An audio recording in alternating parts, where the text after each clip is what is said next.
We didn't always live on Mango Street. Before that, we lived on Loomis on the third floor, and before that, we lived on Keeler. Before Keeler, it was Paulina, and before that, I can't remember. But what I remember most is moving a lot. Each time, it seemed there'd be one more of us. By the time we got to Mango Street, we were 6. Mama, Papa, Carlos, Kiki, my sister Nini, and me. The house on Mango Street is ours, and we don't have to pay rent to anybody, or share the yard with the people downstairs, or be careful not to make too much noise, and there isn't a landlord banging on the ceiling with a broom. But even so, it's not the house we thought we'd get. They always told us that one day we would move into a house, a real house, that would be ours for always so we wouldn't have to move each year. And our house would have running water and pipes that worked. And inside it would have real stairs, not hallway stairs, but stairs inside like the houses on TV.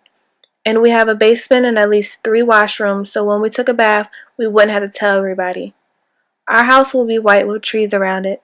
A great big yard and grass growing without a fence. This was the house Papa talked about when he held a lottery ticket. And this was the house Mama dreamed up in the story she told us before we went to bed. I knew then I had to have a house. A real house. One I could point to. But this isn't it. The house on Mingle Street isn't it. For the time being, Mama says. Temporary, says Papa. But I know how those things go. In English, my name means hope. In Spanish, it means too many letters. It means sadness. It means waiting. It was my great-grandmother's name, and now it is mine. She was a horsewoman, too, born like me in the Chinese year of the horse, which is supposed to be bad luck if you're born female. But I think this is a Chinese lie because the Chinese, like the Mexicans, don't like their women strong. I wonder if she made the best with what she got, or was she sorry because she couldn't be all the things she wanted to be?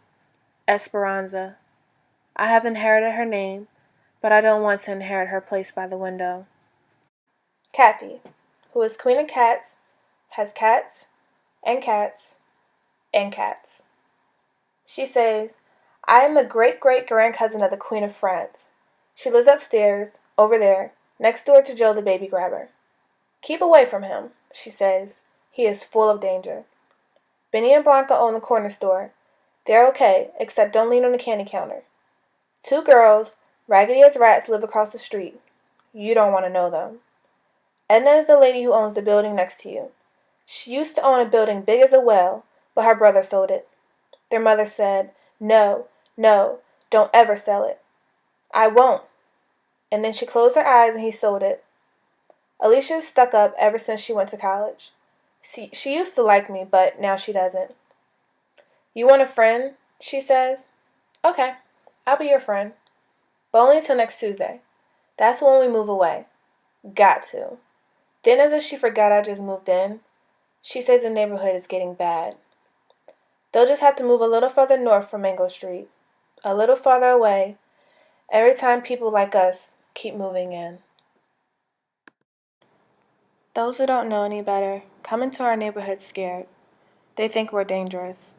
They think we will attack them with shiny knives.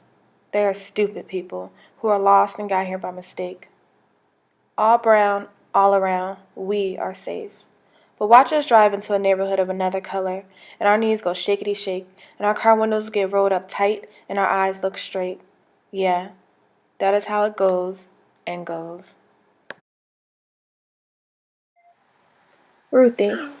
Tall, skinny lady with red lipstick and blue babushka. One blue sock and one green because she forgot. Is the only grown-up we know who likes to play.